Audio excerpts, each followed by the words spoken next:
Chase Thomas podcast. My nephew needs me to record. See, I already hate it. I hate it.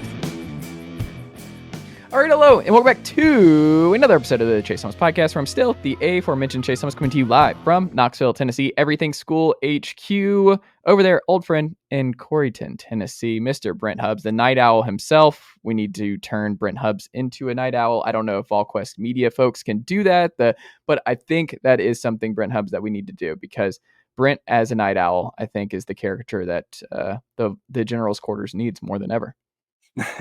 Well, I am a night owl. That's always been my thing. Is I stay up way too late. Now this time of year I probably get up way too early, but I'm not a guy who requires a lot of sleep, which is a blessing and a curse. So what are you averaging right now?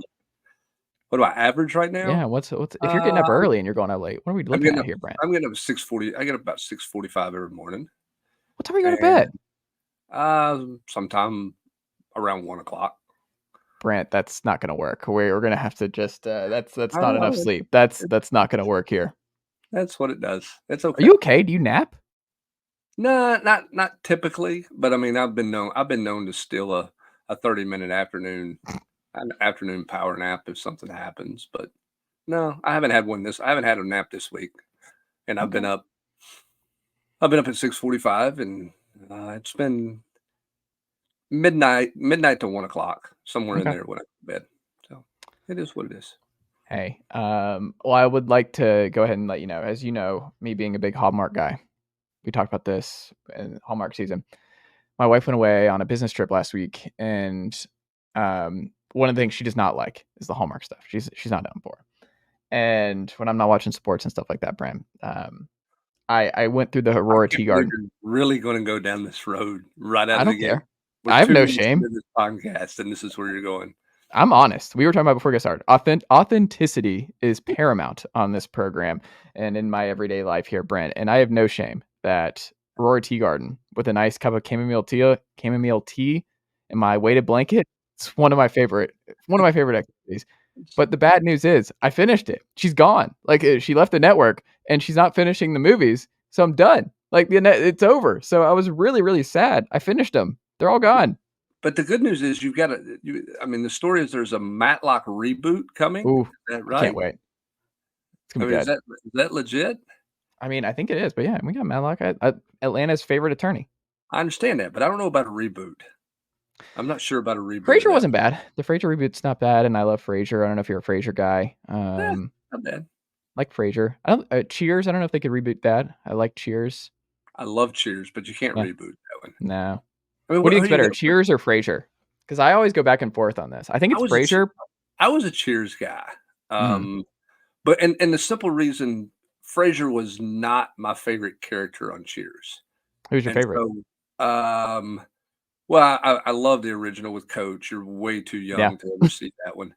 Oh no, I've seen them all. Like, oh yeah, Coach. Yeah. You know, I liked Woody, and you know, the fact of the matter is, I mean, the best character was the bar. I mean, it was just holding. It was, and I just didn't get all into the Frasier character. Now I liked the show, but and I watched it, but if you put down, hey, you got one of these 2 episodes to watch, I'm taking a Cheers episode every time. Are you doing Cheers or Andy Griffith every time? Which one?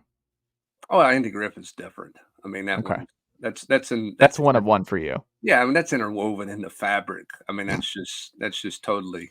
Now, here's the thing, though. I knew Andy Griffith. I watched Andy Griffith, but I didn't really get all into Andy Griffith until I was an adult. Like, I didn't. Of course, it wasn't on all the time. Did your parents not watch it growing up? Yeah, they did. I mean, some, but I mean, it was the colorized deals and the post Don Knotts deal. Some of those type things. I mean, we watched it. I mean, it was on 5 to 6 o'clock on local TV. But like now, you can turn on TV Land and you got it from like 2 o'clock to 6 o'clock every day. And then in the morning, you can find it. And of course, you can find it on YouTube television and everywhere else. So it's just more readily. I think it's on Amazon now. You can watch Amazon Prime. It's just more readily available now. So, I enjoy Cheers. It's a good laugh, but I can't name episodes and I can't quote tons of lines from cheers. But I mean, I quote an Andy Griffith line every day. I quoted one tonight in the group text to the Yeah. guys. And 2 of them got it, and the other 3 are like, shut up. I don't want to hear any more about Andy Griffith. You know, it's funny you say that because he had a quote that Andy Griffith, the man himself, that I thought about a lot. And I wonder if you think about that too when you're putting together shows and like the Volquest mailbag and different things, because he said something, where is it? About being, oh, here it is. Quote, the straight man has the best part. He gets to be in the show and see it too. That's how I've always felt. Like, and that's part of the reason I like doing the pod is like, I'm I guess the straight man on this, the interviewer and like the guy leading the ship. And Right. I enjoy that because I get to like see and talk to cool people and actually listen. Like so seeing that quote from Andy Griffith yesterday, I was like, oh, that's a great way of explaining why I like hosting a podcast every day, is to be that person. And that's why I don't really love being on other people's shows, because I'm the main character in that scenario, and I'm not as comfortable in that thing. Yeah, I mean, I get. I mean, I enjoy. I think as the non-straight man, if you will, as the non-host, there are ways you can express your personality a little bit Yeah. more. But I mean, my favorite thing to do is to interview people. Yeah. I like to interview. I mean, when I sit down with Chancellor Plowman last year, you know, she basically asked me, "Why do you like your job?" And I said, I like telling people stories, and I'm fascinated by people, by various people. She fascinates me, and I was like, I mean, it took forever to get to her because she's so busy, and it was like, I want to know why you like sports. Like, I don't. Most chancellors don't. I think it's really compelling and really interesting, and so I like long form interviews. You Yeah. know, I like doing long form interviews with people because I like to try to get people's story, and I like to I'm inquisitive about people, particularly people that interest me, and so I like the long form type stuff that you can sit down and do. So you know, maybe I just like to hear myself talk a lot. How about that? Hey, don't we all just a little bit? Well, there's gonna be some people who are like, is Brent and Chase, are they ever gonna talk about Tennessee? Are they? Hey, we talk about everything on this program. It's really it's a different kind of vibe. Especially the night out. We need to like brand this the night owl hours, but with Brent and Chase here. But something that I wonder from your perspective as we get closer and closer, 86 days, 85 days, something like that until Tennessee kicks off this fall, Brent. Now that we're here in early June, like what position group can you not stop thinking about how they're going to look in fall camp and how they come out of fall camp? Which is the one you're just you're like, that's where my eyes, that's where I want to text people about. That's who I want to find out how this position group looks coming out of fall camp. Well, on offense. I'm fascinated with the receiver position because I think the talent level has been elevated. They have bodies there. They haven't played a ton of bodies through the years because they haven't had them. You know, you go back to, I guess it was their first year. They essentially just played 3 wide receivers the entire year. Last year in the year before, even when you look at, I mean, if Cedric Tillman doesn't get hurt in 22, how much do we see Ramel Keaton, who went on and had a really nice 22 season? Didn't play as well in 23, but had a really good 22 season. You know, what does 23 look like if Brew McCoy doesn't get hurt? How many guys do they actually rotate and play? Now you're sitting here and you're looking at that group, and if Brew McCoy's healthy, which everything says he's going to be healthy, I think Chris Brazzell can be a really good player. I'm really interested in Chris Brazzell. Squirrel White's your leading receiver coming back. You got Dante Thornton, who, if he puts it all together, can be a really good player. Had a nice spring, a really solid spring. I think Mike Matthews is going to be really good. I think Braylon Staley has a ton of talent. You know, that's 3 slot guys right there. Yeah. Okay. So my thing with that position is they're really talented. I think how much, what do they get out of all those guys? Do they really open it up and play, 6, 7 guys at that position? Do they play 4? Do they play 5? I mean, what does that position look like? Because to me, that's a room that you better not take a day off.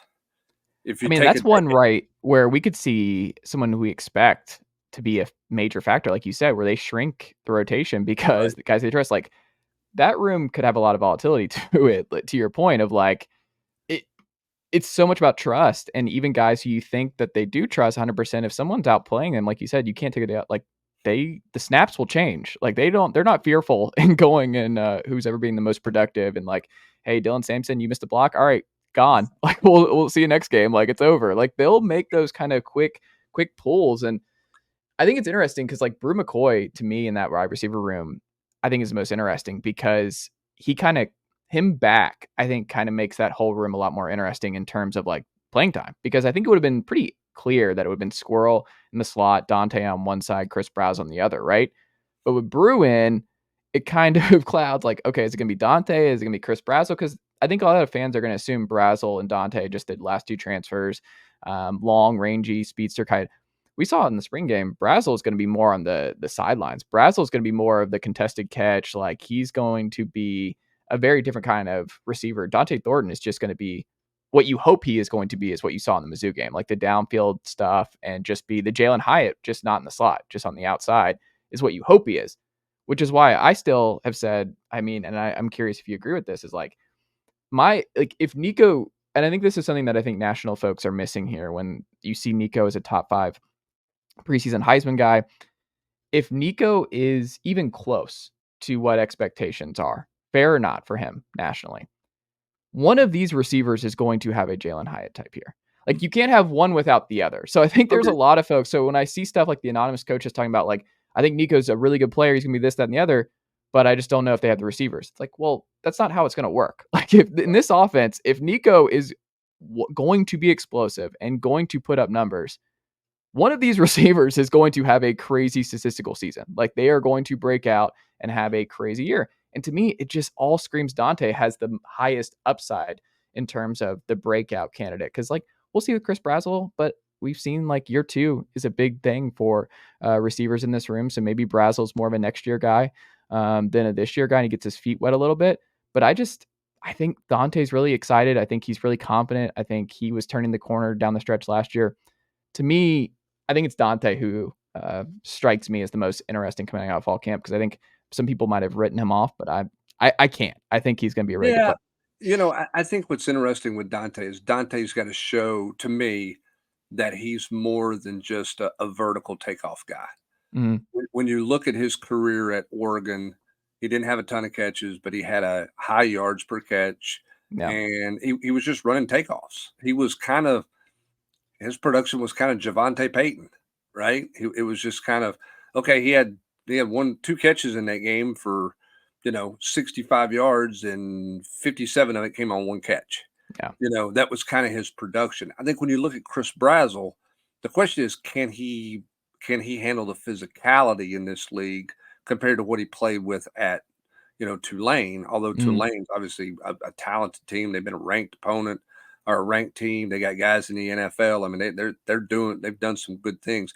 Brazzle is more complete from a route tree Yeah. standpoint. Um, so he's a little more diverse. The question is, how are they going to use him versus how would you use Thornton? Is there a great difference between the two, or is there not a great difference between the two? I think that's going to be the intriguing thing for that. But the bottom line with that position group is, that you have a good number of bodies to work with. To flip it over to the defensive side of the ball, and you've got bodies in the secondary, but where's the trust factor with the coaching staff with those guys? They're going to be more athletic. They're not as experienced.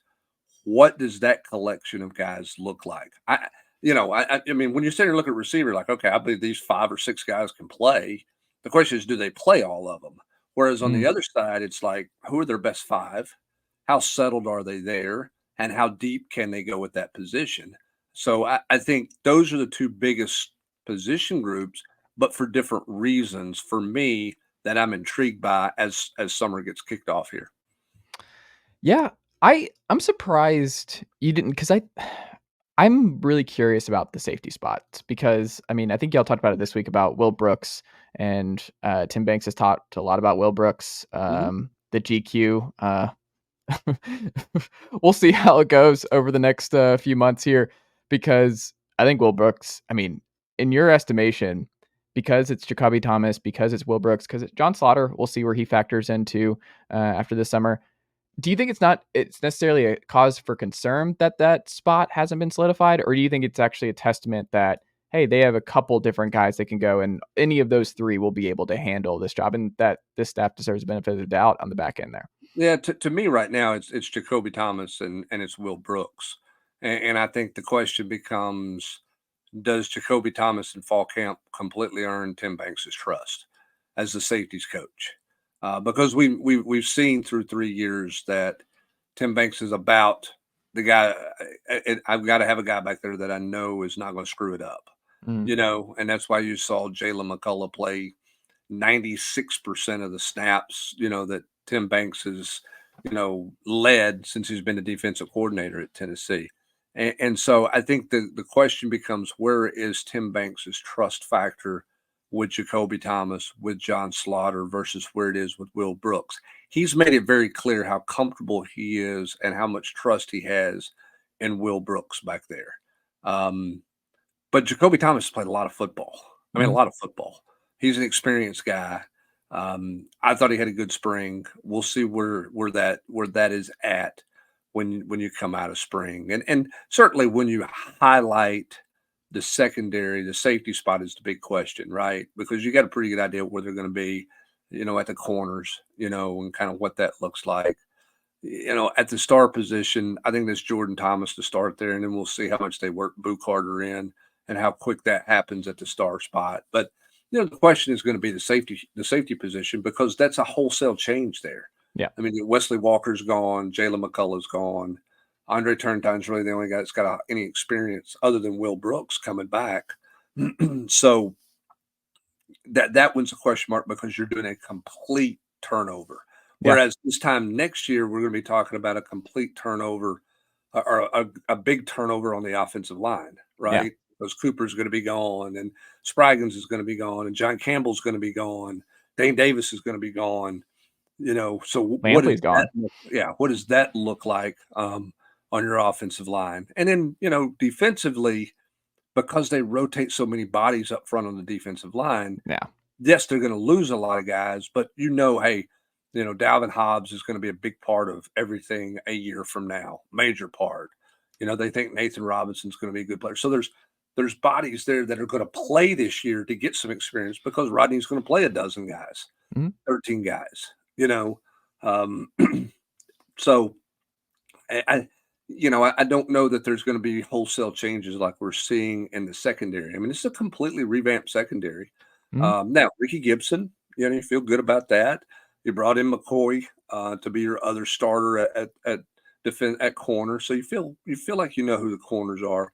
But that safety spot's going to be pretty fascinating to watch. Yeah, if they're healthy, I mean, they don't rotate. Like, you look at the snap counts and stuff like that. I mean, part of the reason.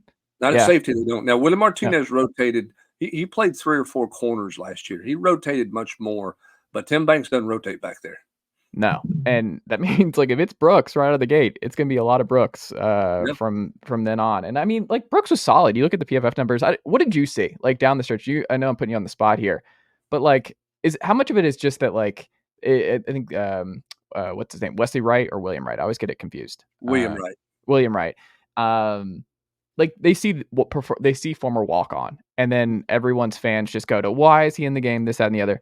But it's like, Will Brooks seems he was fine. Like, Will Brooks, I don't think was. I think it's more of like, well, why don't we have someone who is a higher blue chipper back there? Why haven't we developed someone to be in that spot so that you don't have to go there? But also, that's college football. Sometimes these kind of players pop, and like Will Brooks, like, what did you see? What's actually real about him in the back end? Well, I mean, I think he was in the right position. I think the question becomes and I think this is the question for the entire safety position, and not just Will Brooks, it's got to be, is it going to be about not making a mistake, or is it going to be about making a play? And how many plays are you making? Now, Jalen McCullough had his best year according to PFF, but most of all fans will tell you, well, how many plays did he make, right? Yeah. Like, how many do you go, wow, that's a really good football play at the safety spot? And I'm not saying all of them have to be Deion Grant in 98 against Florida, where you snare a one-handed ball to save a touchdown, but how many plays did you make? And what, the thing we don't really know is we don't know the expectation of what they're asking. I don't know the expectation of what they're asking the safeties to do all the time. So we'll see. I mean, clearly Will Brooks was not out of position. He wasn't busting. He wasn't giving up big plays, which is why Tim Banks has got a lot of trust in him. And it's interesting because it didn't feel like they had a whole lot of trust in Andre Turrentine. And Turrentine had to play in the bowl game, and he had to play down the stretch this season when Wesley Walker was banged up. And once he got in the game, I thought Andre Turrentine played pretty well. I thought he was okay. He had a pick, yeah. I mean, the Iowa game, you kind of go, it's Iowa's offense. We'll see. Yeah. But even before then, when he was playing, it's like, well, he's not awful. Yeah. But I don't think he's a great practice player, or wasn't a great practice player. I think he's gotten better because he sees the opportunity to play. And that's the challenge, is fans see stars. They see recruiting stars, so they think automatically somebody's playing.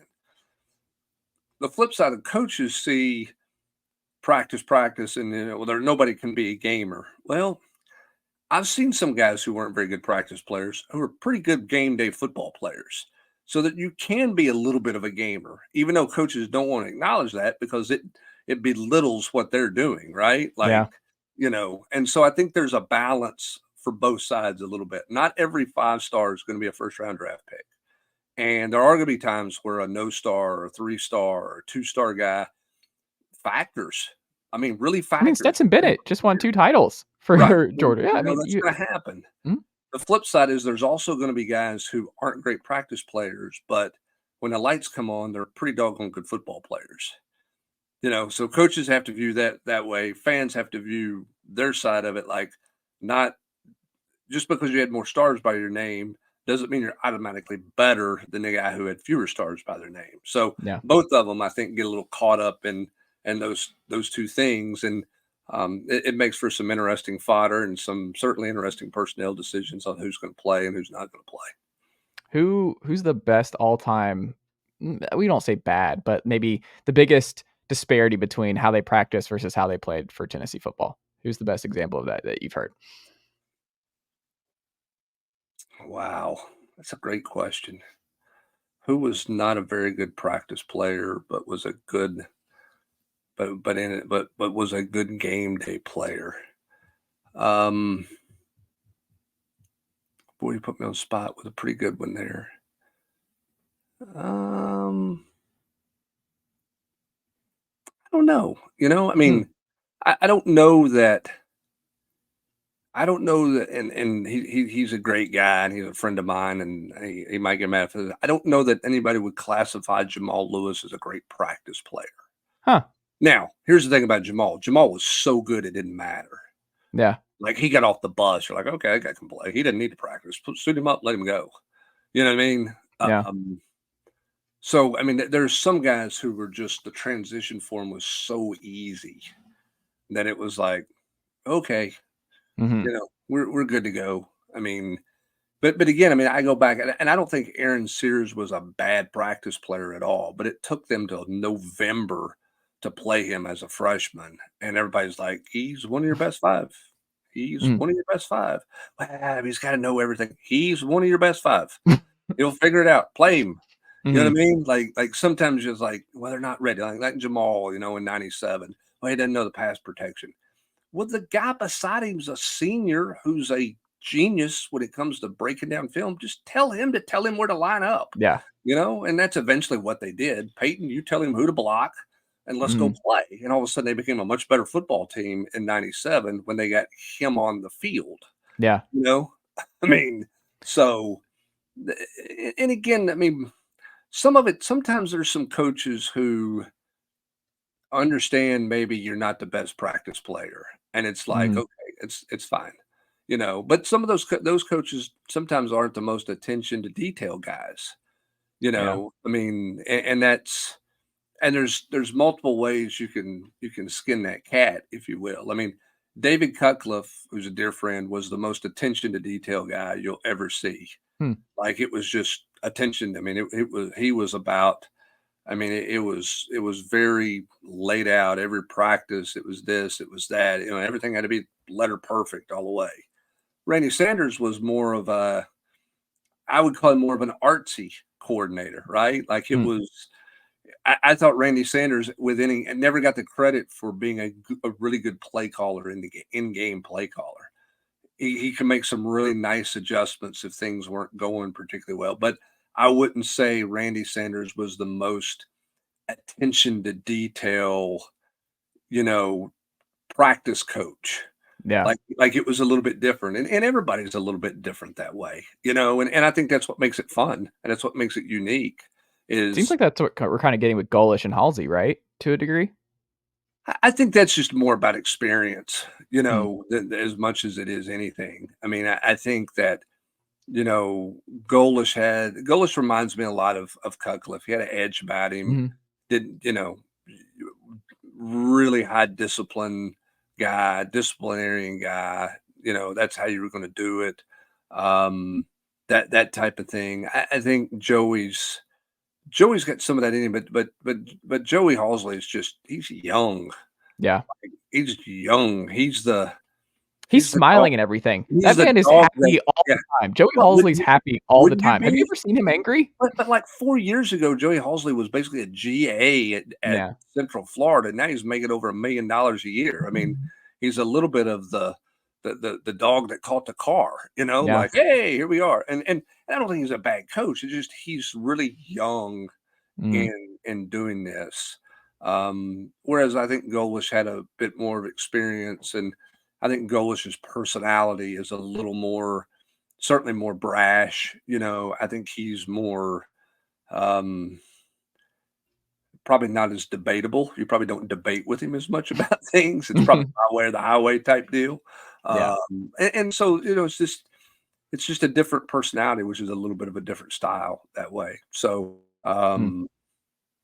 I think that's what makes football, certainly college football, unique, is because, Nick Saban did it his way and was highly successful. And how many coaches, how many schools around the country tried to mimic that, Mhm. tried to find that guy and failed?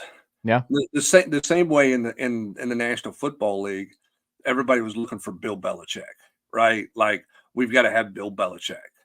Well, I mean, what's Bill Belichick without Tom Brady? I mean, Mhm. currently he's unemployed, right? I mean, but everybody hired a Bill Belichick disciple, right? I mean, it Yeah. was that's what you were looking for, and that's one of the things I'll give Danny White a ton of credit for, is he's looking for a brand that someone plays that may not be exactly what everybody else is doing. It's what he hired in Kim Caldwell to run the Lady Vol program. She's got a style. It's very unorthodox compared to what a lot of other people do in the women's game. And then he hired Josh Heupel, who, is from it was about 180 degrees opposite of Nick Saban in terms of how they go about their business and the style that they play and all those types of things. So I think I give Danny White credit. He's not chased whatever the latest greatest fad was at that point. He's kind of, when he's made a hire, he's looked to go out and get um, something that's unique, something Yeah, that's he's a not little looking in the rearview mirror. He's bit. looking for what's next. Yeah, I mean, he's looking for innovation. He's looking Mhm. for a brand, a style that way, which I think is pretty unique when you look at it, because he's not just, okay, you got to have a defensive coach, or you got to have this, or it's like, what fits us. What do Mhm. we want to do? And he likes to score points. And he's hired two offensive. I mean, think about it. I mean, Kim Caldwell's an offensive minded coach, with an up tempo style, trying to Yeah. be entertaining. And Josh Heupel, as Danny White said at the opening press conference, we're going to be an exciting brand of football to watch. And they are. I mean, it's up and down the field, and here we go. So it's kind of unique how some of that stuff works out. I wish they at my alma mater, I went to a North Georgia game, basketball game a few months back, and it was it was funny because they had the women on before the men, and now the reason I said that's funny is I'm thinking about it, and I'm like, that would be if you had Barnes on right before Barnes' style before Kim Caldwell, for fans who wanted to just appreciate both based on what I'm expecting, the disparity between their play styles, like both defense heavy, like the press is going to be a lot with Kim, but like It's a lot of threes. It's high octane. It's just go, go, go. And then Rick Barnes like, we're slowing this bad boy down. We're driving like we're taking. Now Rick gets offended by that. Don't talk about them being a slow grinded deal. That's not. He wants to play fast, according to Rick Barnes. No, well, Rick, you're welcome to the podcast. You're welcome on anytime, and we can discuss we could do a PowerPoint presentation of the examples of this high octane tempo heavy scheme that you very much want to run. It just hasn't been the right time. Maybe this year is the year, Brent, that they really speed things up. Maybe Rick's been waiting for Chaz Lanier to enter the fold, and that's when things change. Who's to say? He might have one more trick up his sleeve there. Who do you think are the most important names for Tennessee to land this cycle? Because I know fans are looking all over the place. I mean, obviously we talk about like Josh Petty's in this weekend for Tennessee. You've got obviously David Sanders and company, and it's a lot of offensive line heavy. It's been kind of interesting because I feel like the defensive line has been kind of like Jordan Ross was obviously there floating for a long time for Tennessee. And last year was kind of the last couple of years, they've just done a really strong job of replenishing that defensive line. And speaking to what you talked about, where it's like Gardner rotates, they're just deep. So they can lose guys and it's okay. You can lose Tyler Barron. You have three other guys, and Tyree Weathersby hopefully steps right in and he makes that leap. Tyree West, all the talent in the world. Like they'll be fine. But I wonder when I'm looking at the names and guys who they need to really land, I think it's an interesting board this year, more than any other board to this point in the Hypo era. Do you feel the same, that when I'm looking at these names and who they're trying to finish and close with, I'm like, I think they're okay. Like they can get Sanders or they can get Onus, the corner out of South Carolina, but like, I kind of like where they're at with a lot of these. Like they're done with tight end. I don't know. Like I just look at this roster and who's going to be around next year. I don't know. Do you feel as much pressure that a lot of Volquest fans feel about closing out strong here? Because I think they're pretty solid. If they get their fair share, they'll be okay. Yeah, I think the portal changes it too. I think, because you can go in the portal and get somebody if you missed, so what you're doing and what you're seeing in recruiting now is you're seeing a little bit of boom or bust, right? I mean, like there's not a great fallback plan at tackle. Like you got David Sanders, right? You got Josh Petty. Okay, I mean, and then they need inside guys as much as they need outside guys, but or even more. But I think because the portal, you're not. Maybe your boards don't have to be as deep and as big as we talked about as we through the years it's been, because I'd say you need 3 receivers, but you only get 2 that you really like. Or say you need 3 or 4 receivers, and you only get 3 that you really like. That might be what happens this year. Right. So do you take a risk on a 4th guy, or you just say, yeah, I'll go to the portal. I'll go to the portal and get a 4th if I need a 4th receiver. I'll get a guy with multiple years of eligibility left out of the portal and go there. So or I think pay a lot to keep a guy, right? Or just be like, hey, we kind of like we didn't go in. You're actually going to have a spot here next year. Like you don't need to. So I think the portal. The portal creates a little bit of a different vibe with some recruiting stuff, but this is a critical month because there's so much happens this month with the official visits and guys making decisions. It's like you're looking at the defensive line, like Charles House. I mean, that's a big visit that's coming up later this month because lots of people are coming after Charles House now, and Tennessee was out in front of that one early, and it didn't get locked down, which is not a surprise because he wanted to see some places. Now you're trying to weather the storm of his first couple of visits and then get him to campus and see if you can regain all that momentum heading into his announcement that's coming up. So, it's just for recruiting fans that the cycle is just very different because guys are making super early decisions, and it all happens in the month of June now. There's just not a whole lot going on in the fall, and you don't see a ton of decommits. And I think part of the reason, we talked about this on the mailbag, part of the reason you don't see decommits as much is guys are free to roam whenever they want to. Yeah. You can be a midterm, you can be a midterm enrollee, go through spring practice and not like it, and you can leave. Mm-hmm. Having never played a down. Now, I don't like that rule. I think if you're wanting to fix some of the transfer issues and make roster management a little easier for coaches and a little more realistic for coaches, I think we got to look at a situation where you can transfer as many times as you want, but wherever you transfer to, or wherever you're transferring from, you will have had to spend one football season in that program. Mm. You got to spend one football season in the program. You can transfer in January, you can transfer in May, but whenever you transfer, you're not transferring again to the following January because you've got to spend one football season at the place you transferred to, as opposed to transferring in December, going through spring ball, and then transferring again in May.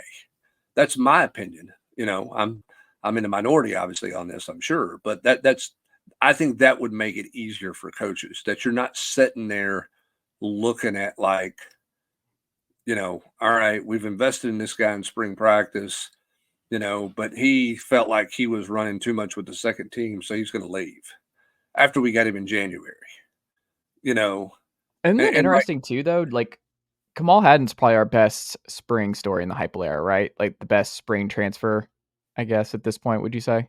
yeah, what's fascinating with Kamal Hadden was, I think, going into spring practice last year, the Mm. feeling that most people had was that Kamal was leaving. He was going Mm. to be another springtime transfer.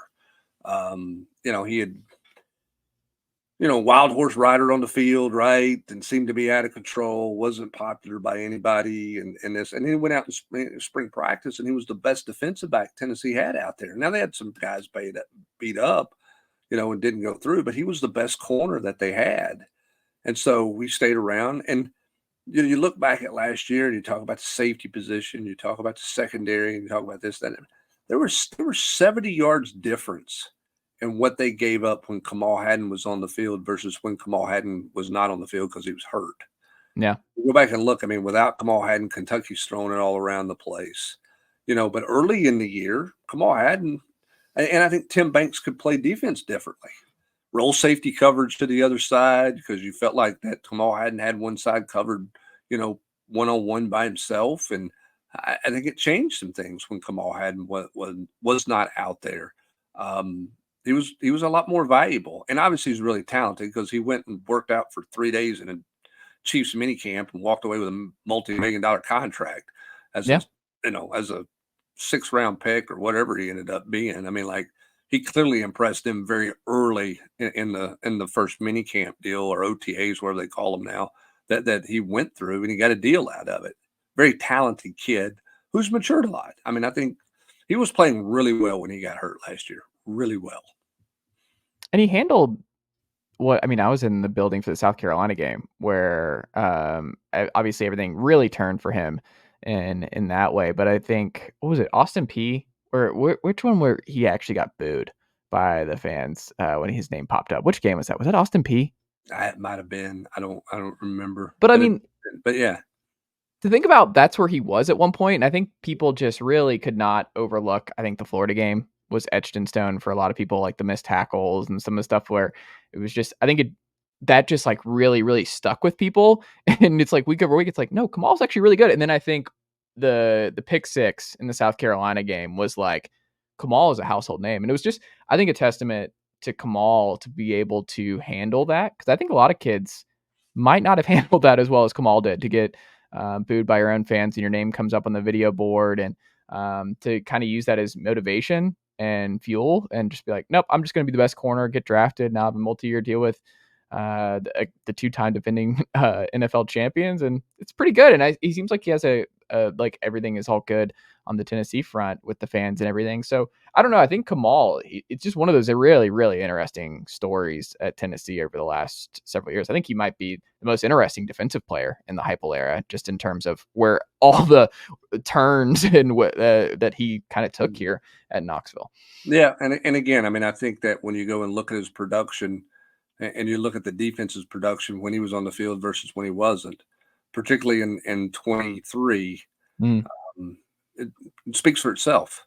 I mean, it's not like they played 3 Heisman Trophy quarterbacks, the back half of the season after he got hurt. Yeah. And a couple of those quarterbacks, a couple of those teams lit him up pretty good, without him, lit him up pretty good. And so he was missed. There's no doubt about that. And so we'll see what happens with that secondary in general. But I think that's a guy that we probably didn't talk about the impact of his injury last year, what it meant to the defense, because I think it certainly had an effect. I think they're that's the other thing. It's like if they're healthy, I think they're fine. Like I think if Jamad and Ricky are healthy, if you have the back end's healthy, if Jordan Thomas and Blue Carter are both able to stay on the field, like that's nice. Like that's kind of what you want is them both to be healthy and to ease Blue Carter into it. And Jordan Thomas has been good when he's been available. Yeah, I think the health in the back end will be paramount. And I also just like when you look at Jakobe Thomas and stuff like that, it's the same thing. Wesley Walker wasn't on everybody's radar when he came in from Tech, former 3-star, obviously a Nashville kid, but like he became really, really good. PFF highly graded kid, was really good, played a lot of snaps and turned into a really good, trustworthy guy. So I think Jakobe can do that same kind of thing where I don't think this staff has really missed on a lot of these kind of guys and bringing them in. And I think they deserve the benefit of the doubt in this way. Well, and I think when you look at Tennessee in general, that I mean, you can argue that few schools around the country have used the transfer portal better Yeah. than the University of Tennessee has.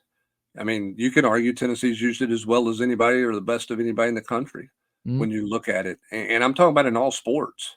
I don't just mean football. I mean, obviously Dalton Connect, but you see what Tony Vitello's done with the transfers that he's brought into his program and the impact that they've made. Rakia Jackson was the best player the Lady Vols had. It wasn't, to me, it wasn't close. Yeah. You know, softball brings in, I mean, they go to the College World Series a year ago with a shortstop from Oklahoma, you know, and they had transfer pitcher, transfer catcher this year. They got them to the supers. And so you just look at the transfers that have come in at Tennessee.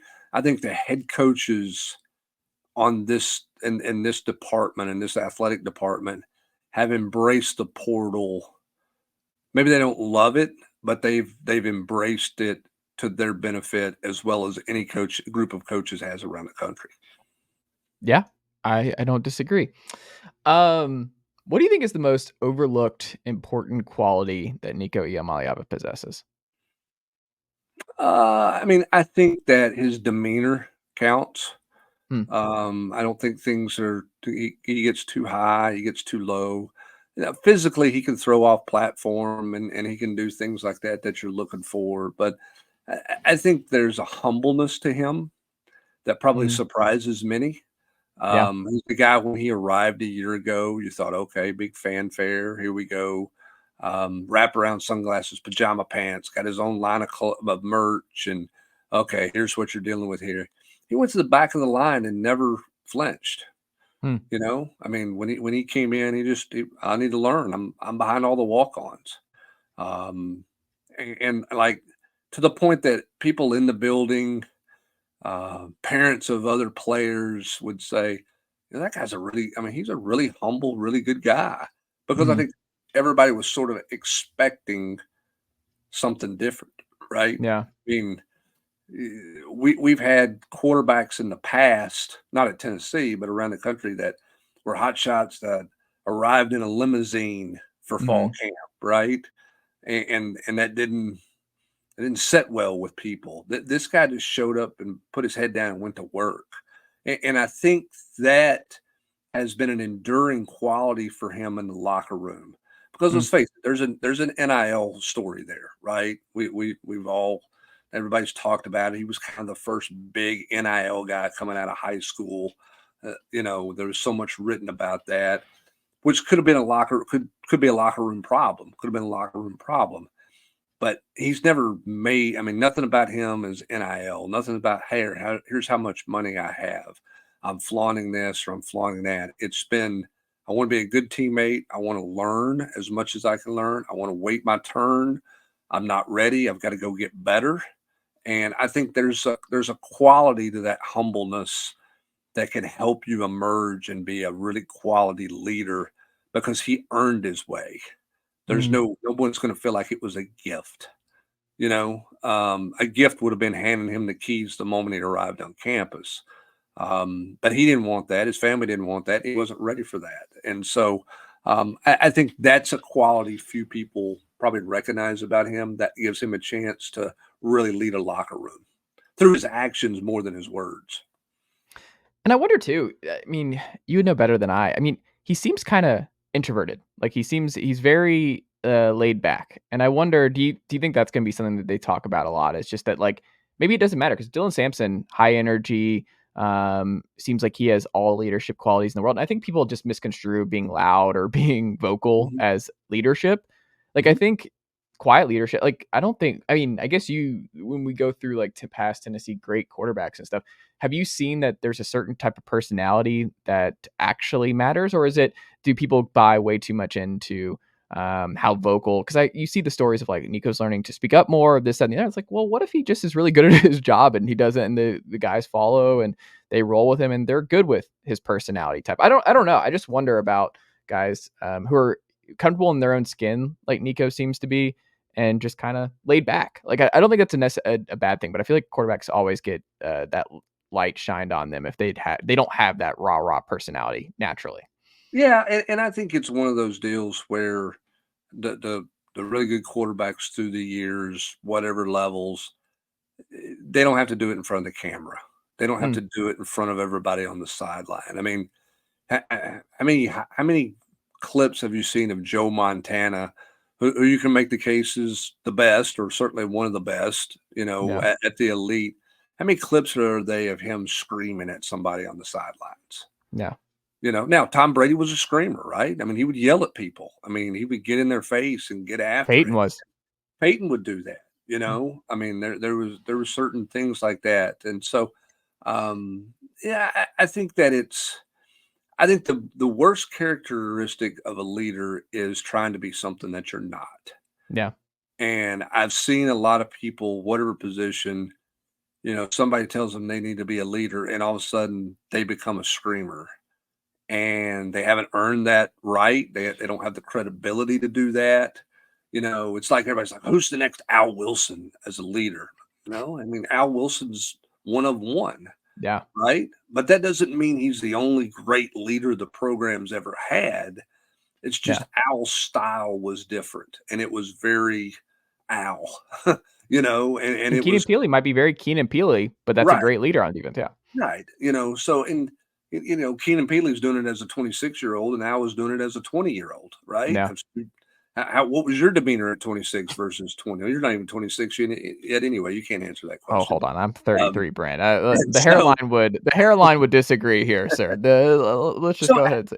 I think with leadership, I always say, and I've said this before, I think the word culture is overused and overblown.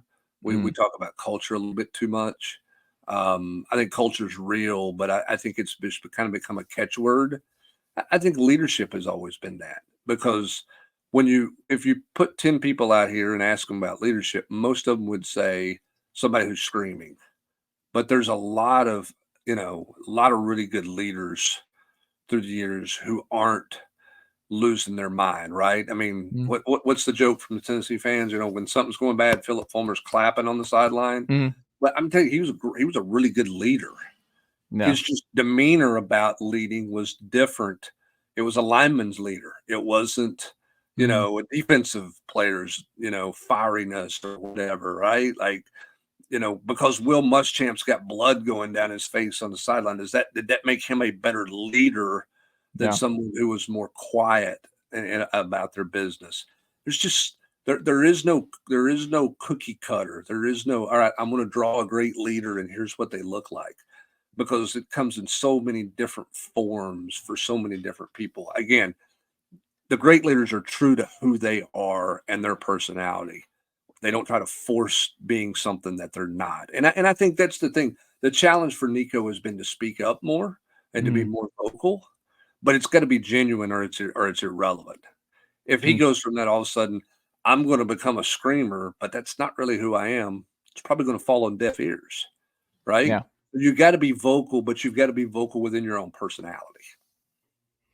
I like it. Will it end up being better or a detriment for Tennessee not to play an important home game until Florida in mid-October, do you think? Well, I mean, you'd certainly like to play Oklahoma at home. Well, I'm just saying, like, the fact that they don't have an important, like, Tennessee has lost one home game, and it was to Georgia in over 2 years now. the fact that they don't get any of those early games at home, those swing games at home. They're at North Carolina State in the middle, in a neutral site. They have at Oklahoma. They don't play an important home game until mid-October. Like, I don't know, weirdly, a lot of the seasons, a third of the season's already over before Tennessee fans have an opportunity to sway a game.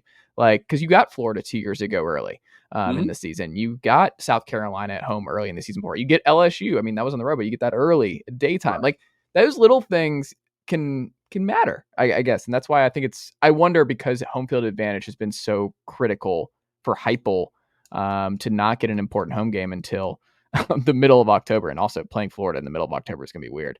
But yeah, I don't know. Something I'm thinking about. But yeah, I mean, I think that particularly when you're breaking in a new quarterback, in the best case scenario world, you would like to play a big game at home first. I think you would be more comfortable there.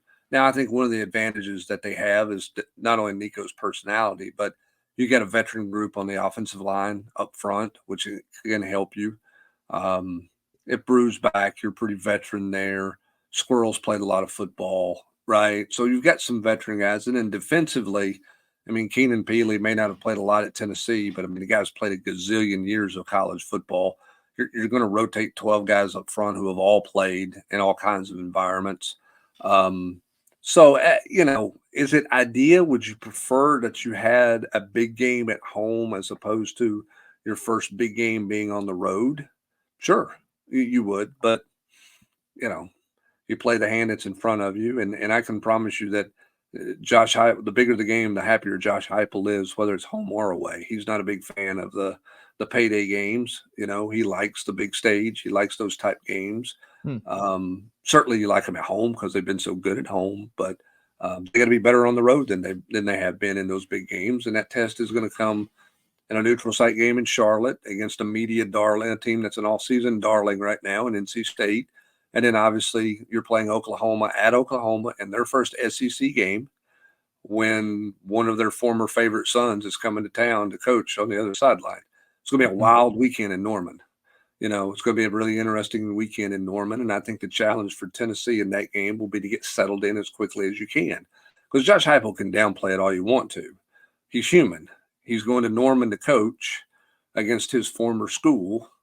That'll be a big deal. That's just the way it is. Yeah, I mean, that might be game day. If you look at the slate that weekend, like game day, they haven't been to Norman in years. It's not just about Josh Heupel for that weekend for Oklahoma and the potential for game day. They're one of the big schools rolling into the SEC. Yeah, it's a story. It's their first SEC game, and the next two stars at quarterback, right? Like Jackson Arnold and Nico have been mentioned one of one. You got plenty of storylines in that game. Yeah, plenty of storylines in that game for sure. And it also, like, if it doesn't go your way, if you're Tennessee, Florida becomes a whole lot more of a pressure cooker, because it's like, because the playoff is like, you're thinking 10 wins and you're in if you're an SEC school. The way you're looking at this schedule and 12-team playoff is like, if we get to 10 and we're in the SEC, I think we're going to make the playoff. You drop that one in Oklahoma, you don't have a lot of room for error. And then you get Florida right away. And you beat them at home 2 years ago, but like, that's one you just got to have. Like, you can't have anywhere. Yeah, I mean, I think if you're looking at it, what you really to put yourself in the best position to be a playoff team, you need to be a one-loss team coming out of the Alabama game. Yeah, going to Georgia, basically, you need to have one loss. Georgia, you need to be a one-loss team, which means, okay, if you lose to Oklahoma, you got to get Alabama at home, and Florida has to be a given, right? I mean, that's kind of where it's at. You need to be a one-loss team going to Georgia, going into the Georgia game if you're going to be a true contender for a playoff position. That's probably the reality of where you need to be. Yeah. So it's going to be, it's an interesting schedule. It's going to be interesting. Final thing here for you, Brent. Okay. What will look more different? Do you think you'll notice immediately? The running back room under DeRail Sims or the linebacker room with William Inge? What will you notice on game days that will be like, oh, this is a different coach. They're doing different stuff. Will it be rotations that you notice is different? Like stylistically, there will be some subtle changes. Who do you think will make a bigger impact in terms of the on the field look for Tennessee this fall that you'll notice first? I mean, I think probably William Inge, just because I still think Tim Banks' system is an evolving system, Hmm. whereas I think Josh Heupel's is established. I mean, Yeah. I don't think DeRail Sims is coming in talking to Glenn Ellerby and they're putting in a bunch of new wrinkles in the run game, Yeah. right? Like I think it's DeRail Sims, learn the run scheme. Here's what we do because we're only averaging about 2,400 yards a year in this scheme. So get your players to understand what we're doing here. Yeah. Whereas I think William Inge as a veteran coach is probably a bit more of a sounding board for Tim Banks to help tie the front and the back end together. He inherits a group, that if healthy, I think we don't know what Keenan Peely really is because we haven't seen it yet. But I think there can be some subtleties there because I think the defensive schematics are still in the process of being built because Tim Banks did not arrive here with this great established scheme. He was kind of building it as he got here. He was a co-coordinator, but this was his first time running a full defense. And so I think they've made some tweaks, and that's why you've seen them improve every year, statistically. Part of that's because of improved talent, but I think also schematically they're doing some things that are a little bit different. So I think you can see an impact of William Inge there to be, an extra set of eyes and a bit of a sounding board for Tim Banks. I will be curious to see how much he rotates guys because Brian Jean-Marie had no fear. No fear. I mean, you go back and look at some critical moments in games last year before he got hurt. There's Arian Carter out there playing in coverage in the red zone and a critical time in a football game, and they played Jeremiah T. Lander. And so the question is going to be, will Inge rotate a Spielman in, right? I mean, how does he play, Caleb Perry? How does he rotate things at the linebacker position? Does T-Lander play inside and outside? Can you play T-Lander and Peely together, or is it one or the other? Who's the guy behind Arian Carter? What does that, what does that look like from a rotation standpoint? Is he more interchangeable position-wise with his linebackers than Brian Jean-Marie was? What's your gut tell you? Probably a little more interchangeable and probably a little bit more interchangeable there. I think by necessity a little bit. I mean, I think there's a reason T-Lander learned both linebacker positions this spring. So I think there's some tweaks there. Whereas, the question with DeRail Sims is going to be how quick can he get Cam Seldon ready? Yeah. Where's he at from the shoulder rehab? Because remember, everybody loves on Cam Seldon, and I think he's really talented. He's a very unproven player. He doesn't have much tread on the tires in the college game.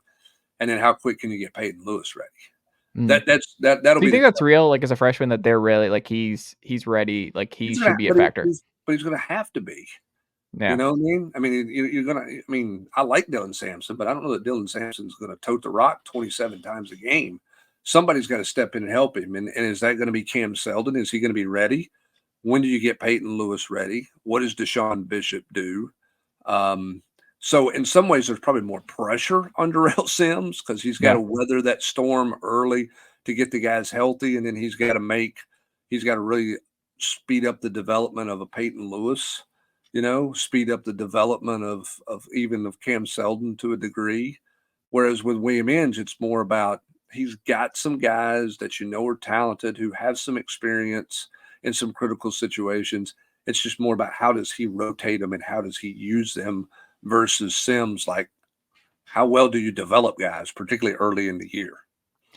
It's funny you bring that up. And when you think about both rooms, I mean, I wonder when you're talking about the T-Lander, like what the impetus was to learn both linebacker spots this spring. It's like, I think maybe just because you lost Carter and Peely last year, it's like there might, like you saw that, hey, both, like we don't know, like we would love to know that both these guys are gonna be ready to go for the full year.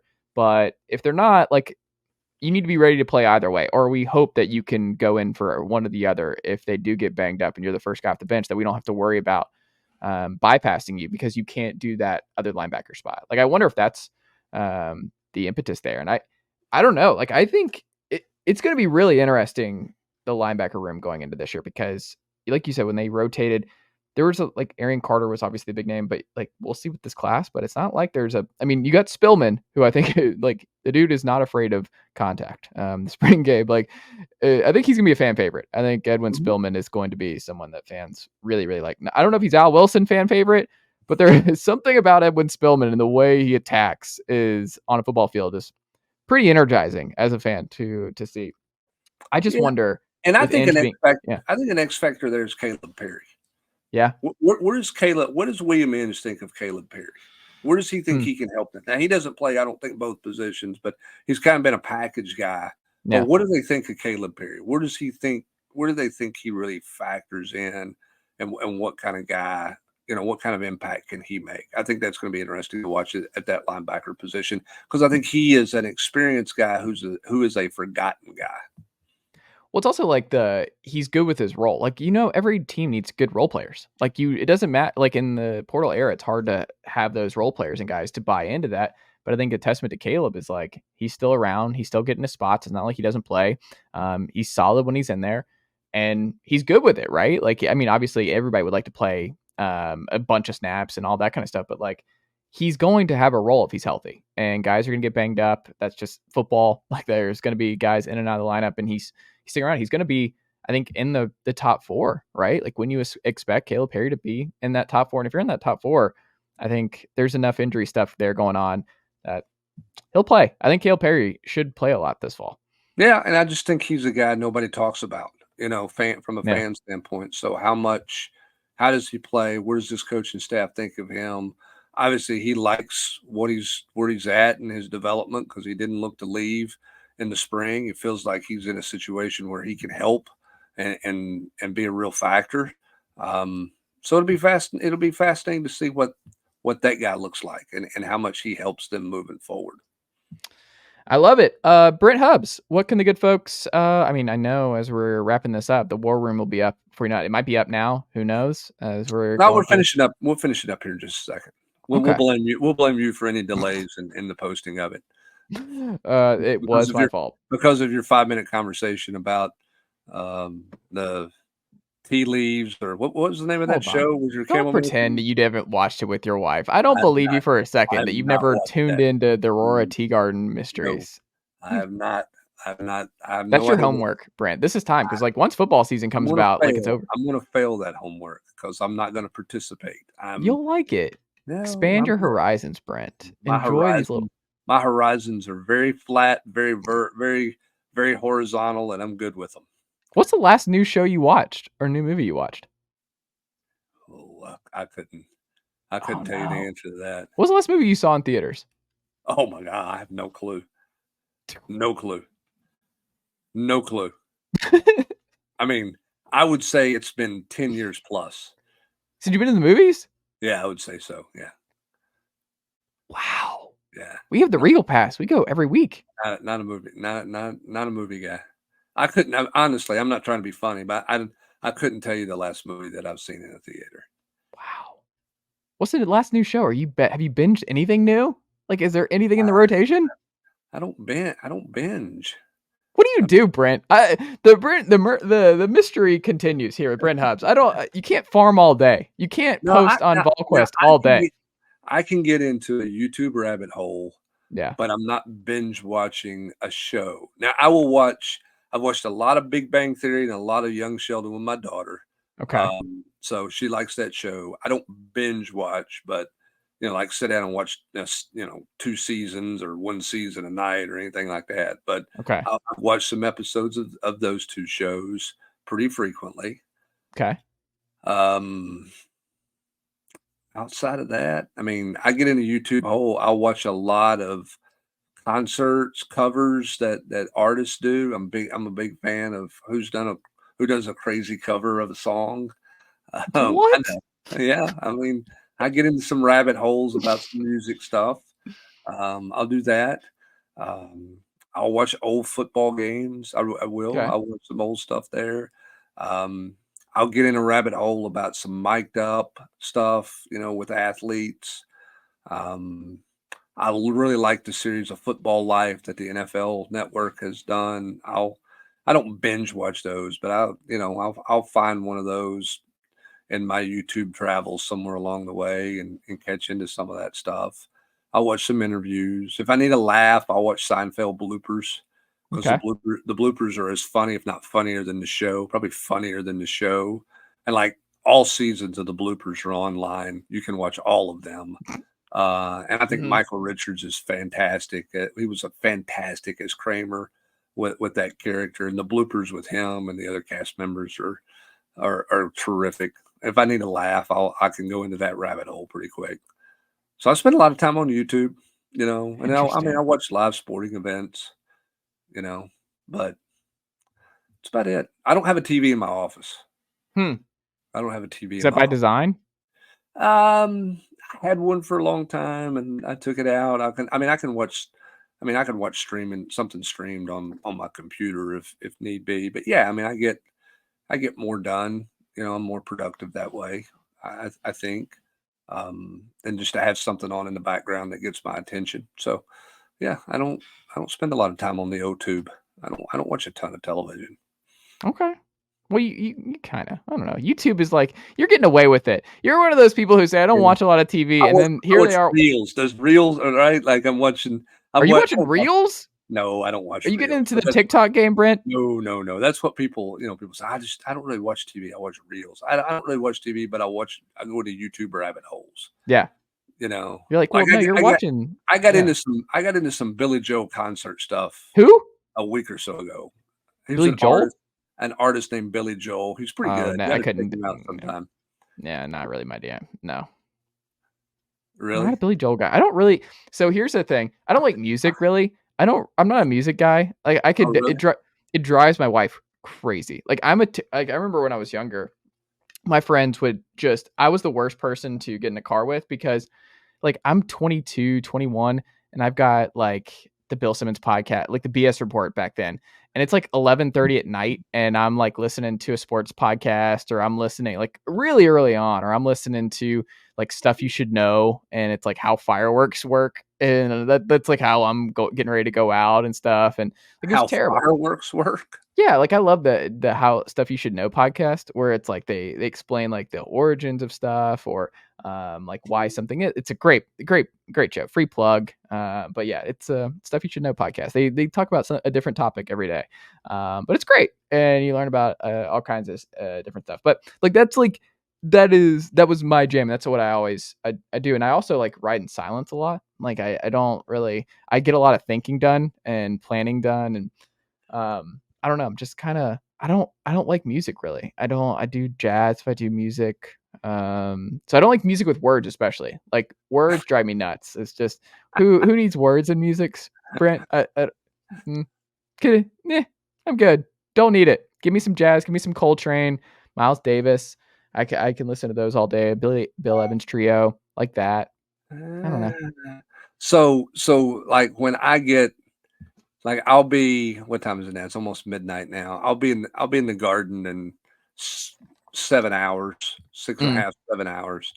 And I will be in have an AirPod in my ear all morning long. And I'm listening to 80s rock, classic country, current country. I can get into something on Apple Music and just hit the old infinity button and it'll take me into whatever, who knows what it'll take me into. And that'll just be kind of my mind numbing stuff for me. You don't seem like a concert goer though either. Do I? You don't seem like a concert goer though. No. I don't go to concerts. I'll watch them. I'll watch highlights of stuff, songs that I like, but no. He's on YouTube. You're watching him on YouTube. You're like, I'll see you on YouTube. I don't need to be there. I've been to a couple concerts. There's some people that I like, but then there's some, it's not my. Oh, can we end on this, Brent? It's not my thing. Just like going to the movies is not my thing. Sorry. Oh, well, we need to change that. I'll start sending you some recs. I'll email you some recs of things that I'm seeing. I'm like, Brent, let's get you out there. I'm really quite comfortable with it, with where I'm at with that. I appreciate it though. I'll end on this. I love my wife dearly, and sometimes this in marriage, to married men, you have to go out. You're going to try to get me in trouble at midnight. That's I'm terrific. not trying to get you in trouble. No. This is what I'm saying. All right, here we go. This has got a chance to end ugly, but let's finish on an ugly note at midnight. I like it. So, have you ever been to? There's this thing called the Firefly Festival. Are you familiar, Brent?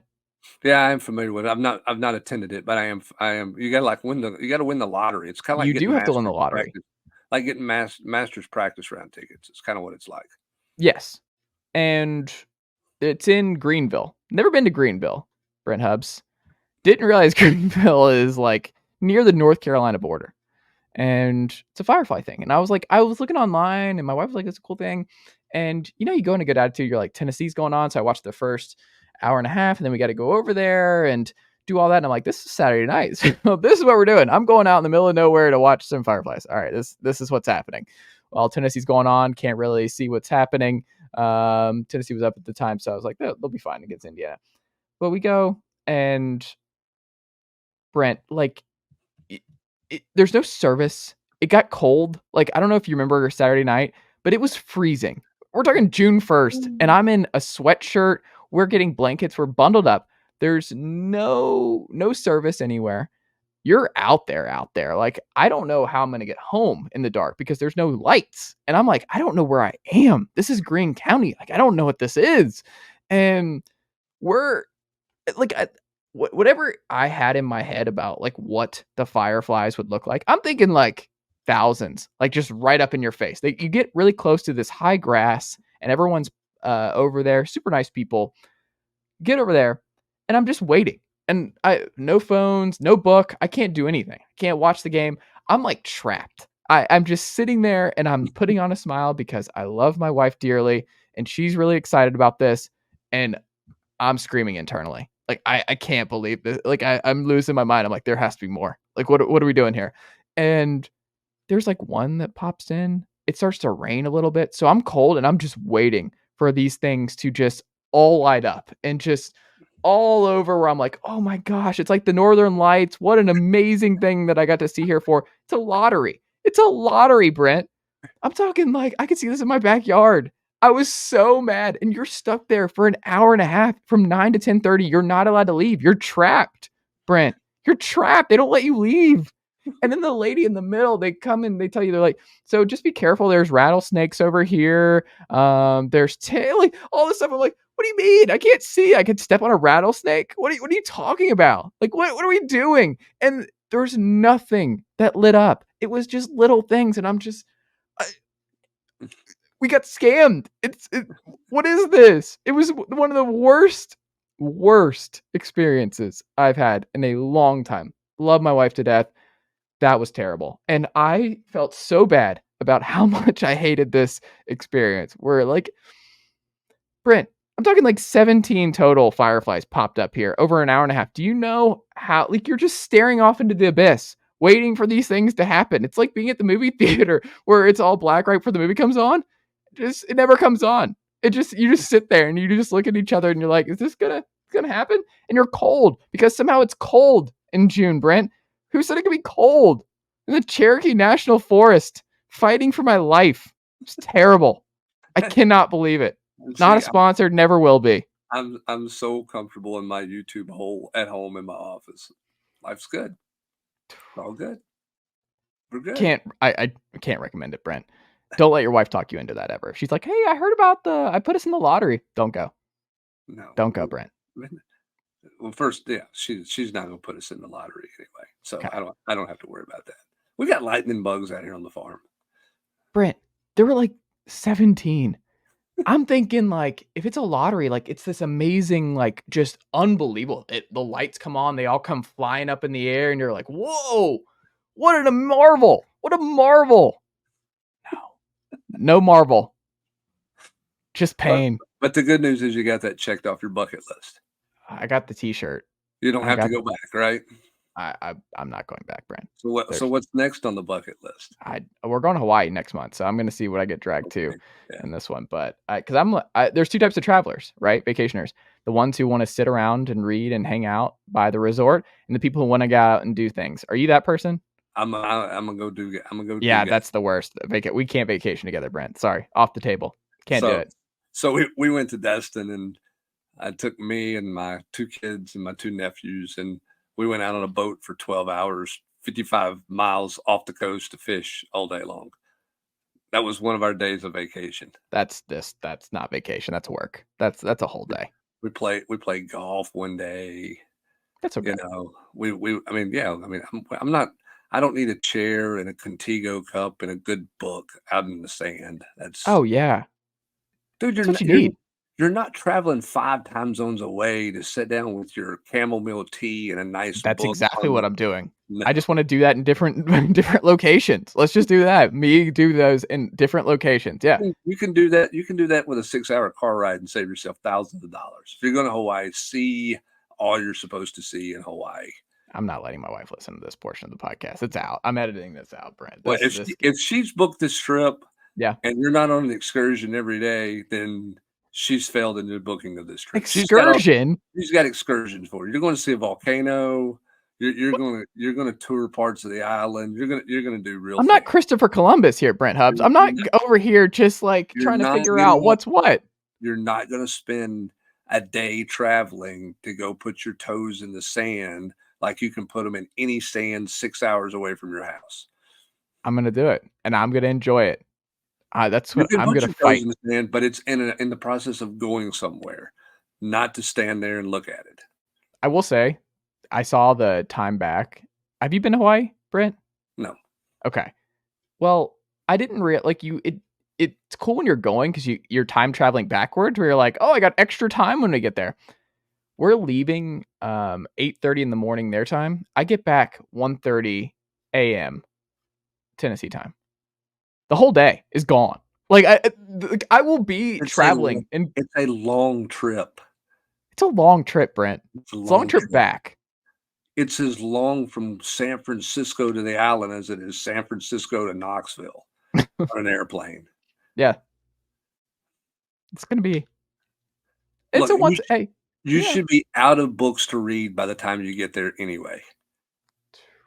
Because you're going to read them all on the flight. A lot of articles. You're going to read them on the flight. Can I read The Athletic? Can I read Vol? Are you gonna be mad if you see someone tap in from Hawaii and you're like, oh, that's got to be Chase? No, I'll be elated that someone's tapping in from Hawaii to check out the latest on Volquest. I don't care. I'm reading the War Room in Hawaii. Hopefully, it will be coverage from the College World Series. That will be no, it'll be over. The College World Series will be over when we're going. We're going next month. Oh, next month? I thought you said next week. Oh no! I can't go next week. No. So you're gonna miss the start of fall camp? No, not that. You'll be back before then. Yes. Okay. Are you gonna be gone 7 days or 10 days? 12 days? 7 days. Okay. The longer it goes, I'm just like Brent. Like one of the things. I'm not a vacation guy. I'm not a traveling guy. I'm good. I don't need to see it. And it's okay. Never really been it. It's never really moved the needle for me. Like I like going to New York. I like going to LA. That's about it. I don't really need to. I've never been to a lot of other places that I've really enjoyed. Your wife likes to travel, so yeah, compromise is a good thing for you. Oh, 100%. She put I think you need that though. You need someone who pushes you in those other ways, and someone who challenges that kind of stuff. So it's good. I wouldn't go to Hawaii on my own. Zero chance. You should ask her tomorrow if there's like a lottery for the Fireflies in Hawaii, and if y'all are going to participate. I'm holding out no scuba because there's no way I'm scubaing. I'll snorkel. I think. I'm not scubaing. Like I'm not. There's a new deal over there that there's a submarine ferry from one island. I'm not doing. No, I'm not doing. I'm not going any subs. I'm not doing. I think you got to book it like a year in advance. It's like camping at the bottom of the Grand Canyon. You can't just walk up and buy a ticket. Oh, I didn't even know that. Well, also like I think I saw something about whale watching, like humpback whale. I'm like, what am I doing? I'm not going out there. If that one day where the humpback whale like smacks in the boat, it's over for me. Lights out. Like that. You should go whale watching in Hawaii because you can't do that on this side of the country. I don't need to do that. Like go get the Hawaiian experience. That's why you've got to do more than just sit on the beach. Like go get the experience. Check it out. I'll read about it. Hey, what? Do yourself a favor. Watch the 2-hour episode of the Brady Bunch's trip to Hawaii and avoid the things that some of those guys did in the episode. Okay. I'll rewatch that. I'll go check it out. Brent Hubs, Volquest.com. Go subscribe today if you're not already. And for the good folks listening to this on Friday, hey, go enjoy the War Room and all the great news that Brent and company, or Brent specifically, has written all by himself. No. I'm not written it all by myself. He does every week. No, that's an inaccurate statement. That's like saying there's going to be a lot of fireflies. God, that hit. And that's like saying I watched the Hallmark Channel. Completely inaccurate information. There's time. I'll keep working on you, Brent. We'll get there. You're going to lose, but thanks for trying. Brent Hubs, always a pleasure, and I'll talk to you very soon. All right, thanks, man. See you, buddy.